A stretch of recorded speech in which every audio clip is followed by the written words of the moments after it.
ഏറ്റവും പ്രധാനം പരിശുദ്ധ ഇസ്ലാം പറയുന്നത് ആഖിറത്തിലുള്ള വിജയമാണ്. പരിശുദ്ധ ഖുർആനിലെ 1/3 ഭാഗം മുഴുവനായും പരാമർശിക്കുന്നത് മരണത്തെക്കുറിച്ചാണ്, ആഖിറത്തെക്കുറിച്ചാണ്. അവിടെയുള്ള വിജയത്തിന് വേണ്ടിയുള്ള പ്രവർത്തനങ്ങൾ എന്താണ് എന്നാണ്. സൂറത്ത് ആൽ ഇംറാന്റെ 185-ാമത്തെ വാക്യത്തിൽ മനുഷ്യരാകുന്ന നമ്മുടെ ആത്യന്തികമായ ലക്ഷ്യം വിശദീകരിക്കുന്നിടത്ത് വമൻ സുഹ്സിയ അനിൻ നാരി വഉദ്ഖിലൽ ജന്ന ഫഖദ് ഫാസ്, സ്വർഗത്തിൽ പ്രവേശിക്കാൻ സാധ്യമാവുകയും നരകത്തിൽ നിന്ന് ദൂരെയാവുകയും ചെയ്യുന്നവരാണ് വിജയിച്ചവർ എന്ന് കൃത്യമായി പറയുമ്പോൾ ഈ ഒരു ലക്ഷ്യം നേടിയെടുക്കാൻ വേണ്ടി ഉമ്മത്തിൻ്റെ കൂടെ നടക്കുകയായിരുന്നു സമസ്ത. ഈ ഒരു ലക്ഷ്യത്തിന് വേണ്ടി അവരുടെ കൈപ്പിടിച്ച് കൊണ്ടുപോവുകയായിരുന്നു SYS-ഉം കേരള മുസ്ലിം ജമാഅത്തും മറ്റ് സംഘടനാ സംവിധാനങ്ങളും.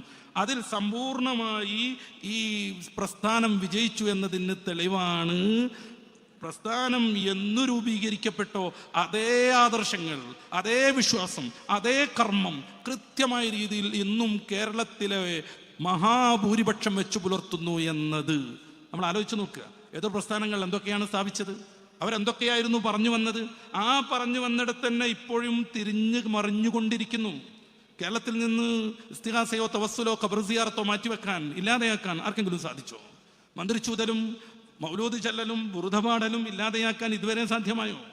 മന്ത്രിച്ചൂതുന്ന ഉസ്താദുമാരുടെയും സാദാത്യങ്ങളുടെയും മുറ്റത്ത് നിരവധിയായ മനുഷ്യർ രാവിലെ മുതൽ വൈകിട്ട് വരെ ആശ്വാസം തേടിയെത്തുന്നത് ഏതെങ്കിലും തലത്തിൽ ഇല്ലാതെയാക്കാൻ ആർക്കെങ്കിലും സാധിച്ചോ? 17-ാം സൂറത്തുൽ ഇസ്രാഇന്റെ 82-ാമത്തെ വാക്യം, വനുനസ്സിലു മിനൽ ഖുർആനി മാ ഹുവ ശിഫാ, പരിശുദ്ധ ഖുർആൻ ഷിഫാ, ശമനമായി അവതരിക്കുന്നു എന്ന ഈ വചനത്തിൻ്റെ ഉത്സാരം ഉൾക്കൊണ്ട് ആത്മീകമായി സമൂഹത്തെ സമുദ്ധരിക്കാനുള്ള ശ്രമം അന്ന് നടന്നതിനേക്കാൾ വ്യാപകമായി ഇന്ന് നടന്നുകൊണ്ടിരിക്കുന്നു. SSF-ൻ്റെയും SYS-ൻ്റെയും ചെറുപ്പക്കാരുടെ ഹൃദയത്തിൽ 4 വരി പണ്ട് വാഴതിൻ്റെ മുമ്പ് ചൊല്ലിയിരുന്ന ബുറുദത്തു ഷരീഫ് മുഴുവൻ കാണാതെയുണ്ട്. അവരുടെ പോക്കറ്റിൽ മൗലിദുണ്ട്. അവർക്ക് ബദർ മൗലൂദും മങ്കൂസ് മൗലൂദും ഇന്ന് കാണാതെ അറിയാം. ഈ പ്രസ്ഥാനം മുന്നിൽ വെച്ച എല്ലാ ലക്ഷ്യങ്ങളും സമ്പൂർണമായി സാധ്യമായി എന്നർത്ഥം. നേരെ മറിച്ച് മറ്റു ചിലരോ അവരാരംഭകാലത്തുണ്ടായിരുന്ന ആദർശങ്ങളിൽ നിന്ന് വല്ലാതെ ദൂരേക്ക് പോയി.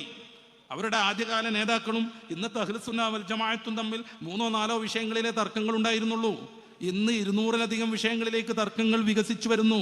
എന്ന് വച്ചാൽ സ്ഥാപക നേതാക്കളും ഇവരും തമ്മിൽ 197 വിഷയങ്ങളിൽ വിരുദ്ധമായി നിൽക്കുന്നു എന്നർത്ഥം. അതുകൊണ്ടാണ് ഭിന്നതകൾ രൂപപ്പെടുന്നത്. അതുകൊണ്ടാണ് പരസ്പരം കാഫറുകളും മുശ്രിക്കുകളുമാക്കിക്കൊണ്ടിരിക്കുന്നത്. അതുകൊണ്ടാണ് ആ സമൂഹത്തോട് മനുഷ്യരോടൊപ്പം നിൽക്കാൻ നമ്മൾ പറഞ്ഞുകൊണ്ടിരിക്കുന്നത്.